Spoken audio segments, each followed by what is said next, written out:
नमस्कार, मैं हूं योगेश राणा और आइए बात करते हैं प्रशांत किशोर और उनकी भाजपा को हराने की योजना पर।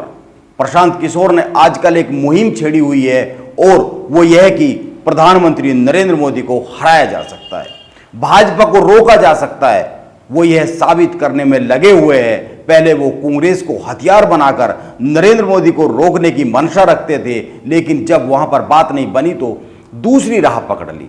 उनकी इसी राह पर बात करेंगे। पहले ये देखते हैं कि प्रशांत किशोर आजकल कर क्या रहे हैं। प्रशांत किशोर ने हाल ही में इंडियन एक्सप्रेस ग्रुप के एक कार्यक्रम में हिस्सेदारी ली और बहुत सारी बातें की। उनकी इन बहुत सारी बातों में से 3 बातों को मैं बहुत महत्वपूर्ण मानता हूं।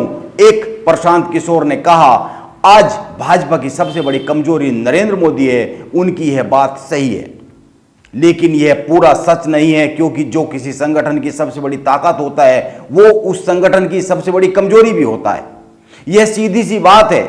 इस पर मैंने कम्युनिटी पर एक सवाल भी किया है, जिस पर वीडियो बनाने के समय तक 1000 से ज्यादा लोगों ने अपनी राय रखी है, जिसमें से अधिकतर ने यह माना है कि नरेंद्र मोदी भाजपा की सबसे बड़ी आज कमजोरी है। 81% लोगों ने इस बात का समर्थन किया है, लेकिन मैं इस बात को अधूरा सच मानता हूं, क्योंकि वो कमजोरी तब होंगे जब हारने लगेंगे। अभी तो वो जीत रहे हैं, इसीलिए उन्हें भाजपा की सबसे बड़ी ताकत ही समझना चाहिए। यह दिन के उजाले में खड़े होकर रात के अंधेरे के बारे में बात करने जैसी बात है। और दूसरी बात, जब प्रशांत किशोर से यह पूछा गया कि भाजपा के लिए कौन सबसे बड़ा खतरा है, आम आदमी पार्टी या फिर कांग्रेस, तो उन्होंने कांग्रेस का नाम लिया। यह बात सही है, लेकिन मुझे लगता है कि ये जो दोनों सवाल है और इनके जो दोनों उत्तर है, इनसे महत्वपूर्ण तीसरा सवाल है और उस सवाल का उत्तर है। जब प्रशांत किशोर से राजनीति में उनकी भूमिका पर सवाल किया गया तो प्रशांत किशोर ने कमाल का जवाब दिया। आप ध्यान से सुन लीजिए। प्रशांत किशोर ने कहा, राजनीति में मेरा अगला कदम यह है कि मैं बिहार में स्थिति को कैसे बदल सकता हूं।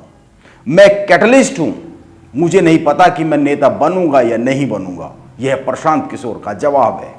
यह बहुत ही महत्वपूर्ण उत्तर है। आप गौर कीजिए, प्रशांत किशोर खुद को कैटलिस्ट बता रहे हैं। कैटलिस्ट यानी उत्प्रेरक। और उत्प्रेरक क्या होता है, आइए इसको समझ लेते हैं। वह पदार्थ जिसकी उपस्थिति मात्र से ही किसी रासायनिक क्रिया की गति बढ़ जाती है, उसे उत्प्रेरक कहते हैं। गौर करने की बात है कि उत्प्रेरक रासायनिक क्रिया में खुद भाग नहीं लेता है, वो केवल रिएक्शन की गति को प्रभावित करता है। मैं बात को और अधिक साफ कर देता हूं, स्पष्ट कर देता हूं। प्रशांत किशोर ने कांग्रेस से संबंध न बनने पर 3 फैसले लिए हैं। पहला, वो अगले 3 माह में बिहार में 17,000 से ज्यादा लोगों के साथ संवाद करेंगे। दूसरा, 2 अक्टूबर यानी गांधी जयंती से वो चंपारण से देश में ट्विटर की पद यात्रा पर निकलेंगे और लोगों से मिलेंगे। और तीसरा, इन यात्राओं के बाद जो लोग उनसे जुड़ेंगे वो उनके साथ बैठकर यह तय करेंगे कि आगे की लड़ाई कैसे लड़ी जाए, कोई राजनीतिक पार्टी बनाई जाए या फिर कोई और मंच तैयार किया जाए। यह उनके 3 काम हैं जो वो आने वाले समय में करने वाले हैं। दरअसल प्रशांत किशोर एक रणनीतिकार है, वो लीडर नहीं है, वो नायक नहीं है। उन्होंने खुद कहा है कि वो उत्प्रेरक की तरह है। और उनके अभी तक के काम को देखकर भी पता लगता है कि उन्होंने आज तक पर्दे के पीछे रहकर रणनीतिकार के तौर पर एक उत्प्रेरक के रूप में ही काम किया है। लेकिन सबसे बड़ी परेशानी यह है कि प्रशांत किशोर नेता बनना चाहते हैं। उनको लगता है कि वो इतने नेताओं को जिताते रहे हैं तो खुद भी क्यों नहीं जीत सकते हैं। लेकिन एक बात पर गौर करने की जरूरत है, ईश्वर हर किसी को कुछ न कुछ स्पेशल देता है। और इंसान के साथ दिक्कत है कि वो अपने इस स्पेशल गुण को भूलकर किसी दूसरे को देखकर उस दिशा में जाने की लालसा पालता रहता है। यह एक बड़ा संकट है।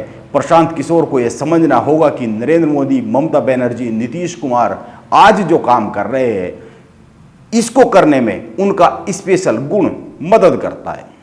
प्रशांत किशोर रणनीतिकार है, लेकिन वो नायक बनने की इच्छा को पाल बैठे हैं। यह एक बात है। इसीलिए देखना होगा कि वो नायक बन पाते हैं या नहीं बन पाते हैं, क्योंकि जैसा कि रसायन विज्ञान की परिभाषा कहती है, उत्प्रेरक खुद किसी क्रिया में भाग नहीं लेता है, वो क्रिया की गति को बढ़ाता है। लेकिन प्रशांत किशोर खुद हिस्सेदारी चाह रहे हैं।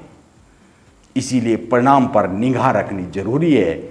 आइए परिणाम पर निगाह रखते हैं। नमस्कार, आप बने रहे मेरे साथ।